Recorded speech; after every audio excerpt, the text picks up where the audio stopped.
ਤੁਹਾਡੇ ਸਾਹਮਣੇ ਬਿਲकुल आ चेक कर सकते हो। बिल्कुल दोस्तों डुग्गा खूह है ट्राफार्म में खलोता तो हूँ मोटर आ नवी लग चुकी है। चेक कर लो।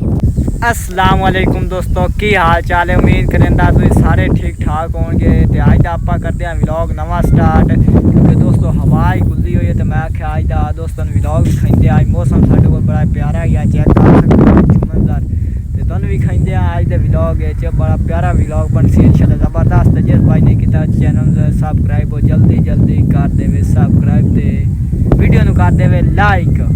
अज का व्लॉग अगर करते हैं शुरू। हाँ बिल्कुल दोस्तों चेक कर सकते हो मौसम की हालात बड़ा मौसम प्यारा है। आज का मौसम बड़ा ही प्यारा बने हुआ है। तो मैं दोस्तों इस तो पहले एक वीडियो भी खाई आई जिसे ना मैं तुम दसिया एक साढ़े को कंप्लेन आई आई हार्वेस्टर जी मतलब कि धूड़ी इकट्ठी कर दी आई तो नाल जो कटाई करते हो दाने इकट्ठे होंगे सारा काम इकट्ठा होंगे। अगे पहले होंगे पहले कटाई की जाती है पिछे एक नवी मशीन आई हुई है ट्रैक्टर से उस धूड़ी बनाई जाती है। लेकिन हूँ काम बिल्कुल इकट्ठा हो गया। तो वो दोनों मैं कटाई चेक करेंदा जी कटाई कर गई आ चेक कर सकते हो।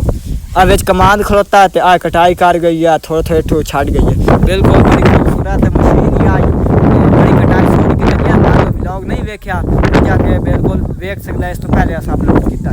तो आज का मौसम बड़ा ही दोस्तों प्यारा है। तो वीडियो अच्छी लगे तो जरूर चैनल को करना थोड़ा सब्सक्राइब। तो तुम और मौसम चेक करेंगे इंटरव्यू मैं चेक करेंगे दोस्तों गाँव गई देहात का मौसम आ चेक करूँ ਤੁਹਾਡੇ ਸਾਹਮਣੇ बिल्कुल।